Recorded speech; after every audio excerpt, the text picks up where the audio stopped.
pentagonal prism of 25 mm sides of base and 650 mm axis length rests on HP on one of its corners of the base, such that the two base edges containing the corner on which it rests make equal inclinations with HP.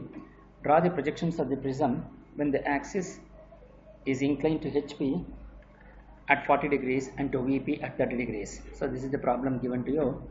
So here, how to solve this problem? So here he says it is resting on HP, so obviously we have to start from HP. So here PQRST is the base which is resting on HP. So here you can see P dash, Q dash, R dash, S dash and T dash is the base which is resting on HP. Since it is resting on one of its corners of the base, the end point should be a corner. So you can see the corner is here P dash, and this side is an edge. When you look from the top view, you can see there is an edge here. That edge is perpendicular to PP. So when you look from the front view, PQRST is PQR is near to the observer. So P dash, Q dash, R dash is visible, and S dash and S and T is invisible. So S dash and T dash will become invisible. Since O1 is at the center of the pentagon, so O1 dash is invisible because that the edge QR is hiding that edge. So O1 dash will be in bracket. When you look from the front view, the height of the prism is seen, which is the axis of the prism, which is 50 mm length. So we can see the 50 mm length here. So here we can see ABC is near to the observer. So A dash, B dash, C dash is visible, and D and E is away from the observer. So D dash, E dash becomes invisible. So this is how we will be able to, and there is the edge joining the top and the bottom surface is AP, BQ, CR, DS and ET. So we have, when you look from the front view, ET is invisible, so D dash, E and T, that is E dash and T dash will be in bracket.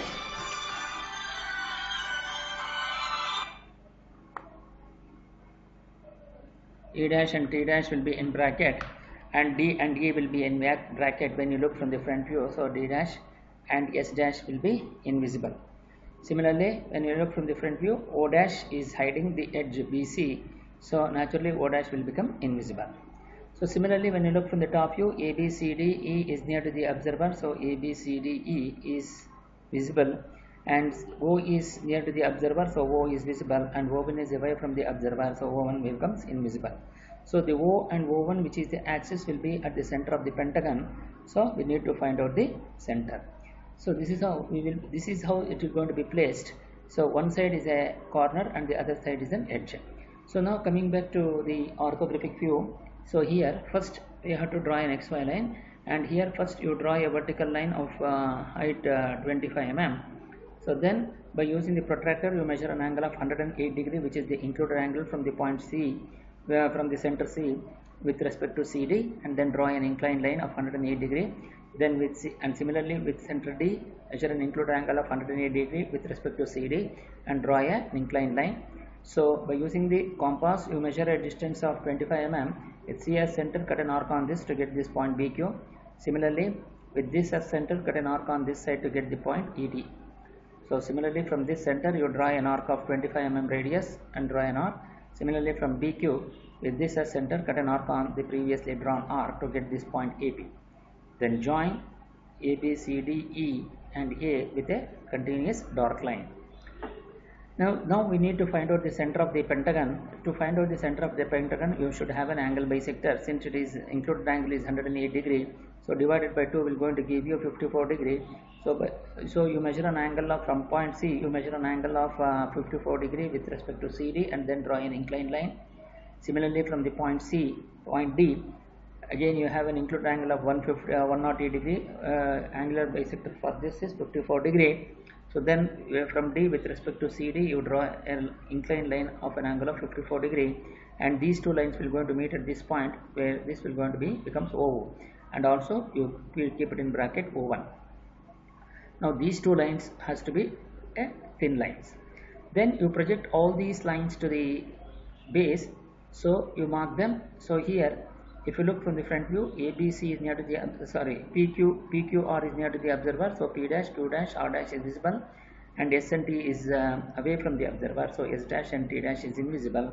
and O1 is invisible. O1 dash is invisible because O1 dash is hidden by the edge of QR, and hence O1 dash is invisible.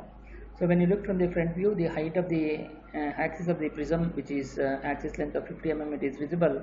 So from O1 dash you draw a vertical projector and mark the distance as 50 mm and mark this point, and then draw a horizontal line, and then project all these points from P and also from Q and also from R to the top line, and you mark them as A dash, B dash, C dash. And then if you look from the front view, A dash, B dash, C dash, A, B, C is near to the observer, so A dash, B dash, C dash is visible, and D and E is away from the observer, so D dash and D dash becomes invisible, and O dash is also invisible because O dash is hidden by the edge BC, and hence O dash is invisible. So now here dark them A dash to P dash, B dash to Q dash, and C dash to R dash, it is visible, so you dark them, and similarly A to C you dark, and similarly B dash to R dash you dark. So now once you get this, then the axis of the prism is inclined to HP at 40 degrees. Since the axis of the prism is inclined to HP at 40 degrees by resting on the corner, so this side is the corner and this side is the edge, so we have to rest it on this side because that is the point where you are going to get the corner. But you have to be careful when we have a pentagon, the opposite to a corner is an edge here. Suppose if you rotate like this with reference to this, then it becomes a edge. Since it is resting on corner, so you have to rest it on P dash and rotate it in the left side direction.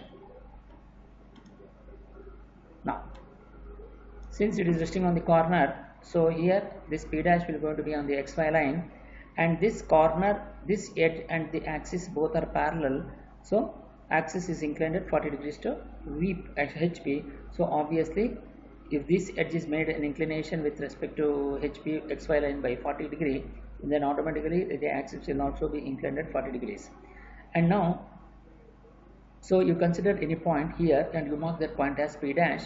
So here this inclination what he has given is the true inclination. So first we have to check this axis whether it is in true length or not. Since O1 is parallel to VP, so you are getting the true length. O1 dash will going to be in the true length. So now with P dash as center, then draw a line which is inclined at 40 degrees to the XY line with respect to the left side, and then the base will going to be automatically inclined at an angle of 50 degree because the sum of these two, as the sum of the total should be equal to 180 degree. So now, so the base will be inclined at 50 degree, and then this longer edge will going to be inclined at 40 degrees. So by using the protractor, by keeping the point P dash in the center, measure an angle of 40 degree with respect to the XY line in this side, and with the same point measure an angle of 50 degree with respect to XY line in this side. So then draw these two lines. Then by using the compass you measure the distance from P dash to A dash. From P dash you cut an arc to get this point A dash.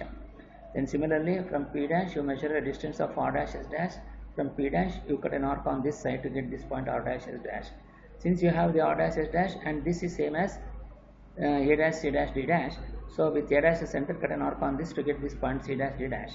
Again you measure the length from C dash D dash to R dash S dash, and then from C dash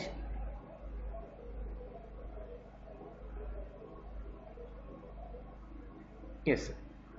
So from draw an arc from from C dash R dash, you measure the distance from C dash to R dash. From R dash you cut an arc on this to get this point C dash D dash. Then you dot them with a continuous line from here to here, from here to here, then from here to here, and from here to here. So to complete the dark rectangle, continuous rectangle. Then you transfer Q dash, T dash and O1 dash on this line, and B dash, A dash and O dash on this line by measuring from the compass. So by considering the distance from P dash to Q dash, from P dash you cut an arc on this to get this point Q dash T dash. Similarly from A dash you cut an arc on this side to get this point B dash A dash and join them with a dark line. Similarly you measure the distance from P dash to O1 dash. From P dash you cut an arc on this side to get this point O1 dash, and similarly from A dash you cut an arc on this line to get this point O dash. Then join O dash to O1 dash with a center line. Now once you get this, now we need to write the top view. Since we need to write the top view, draw a vertical projector from A dash and draw a horizontal projector from A to intersect at this point A. Similarly, draw a vertical projector from B dash A dash and draw a horizontal projector from B to intersect at this point B, and also from E to intersect at this point E. Similarly, draw a vertical projector from O dash and draw a horizontal projector from O to intersect at this point to O. Similarly, draw a vertical projector from C dash D dash and draw a horizontal projector from C to intersect at this point C, and also from D to intersect at this point. Then name them A, B, C, D and E and O. Similarly, draw a vertical projector from P dash and draw a horizontal projector from P to get this point P. Then draw a vertical projector from Q dash T dash and draw a horizontal projector from Q and also from T to intersect at these 2 points, which is Q and T.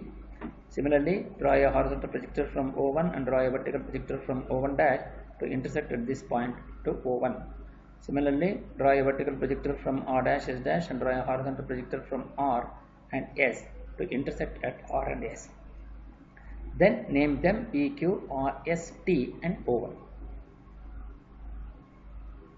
Now join A to B, B to C, C to D, D to E and E to A with a continuous thin line. Similarly, join P to Q, Q to R, R to S, S to T and T to P with a continuous thin line. Similarly, join between AP, BQ, CR, DS and ET, and then once you join all these points, now we will going to apply the condition of visibility. So first condition is all the exterior edges of the boundaries of the solids are visible. So AP join dark this line AB, BQ, QR, RS, ST, TE, AE. So these edges will going to form the exterior edges of the boundaries of the solids, so that will going to become visible. So you dark them. So when you look from the top view, AB, CD, E is near to the observer. When you look from the top view, AB, C, CD, E is near to the observer, so it becomes visible. So join between BC, CD and DE, it will going to become visible. Now, similarly, when you look from the top view, you have a rectangular face C dash, D dash, R dash, S dash, which is visible. CD, RS, when you look from the top view, it becomes visible. So CR and DS, you dark them. Once you dark them, now we have this edge, which is PT. Since PT is crossing the visible edge of DS, so naturally PT will become invisible. Similarly, PQ becomes invisible because CR is visible. Similarly, AP becomes invisible because CD is visible. So then, since ABCDE is visible, so O is visible, so O is visible. Since portion of the PQRST pentagon is invisible, that is PQ and PT is invisible, therefore O1 becomes invisible, hence you keep this in bracket.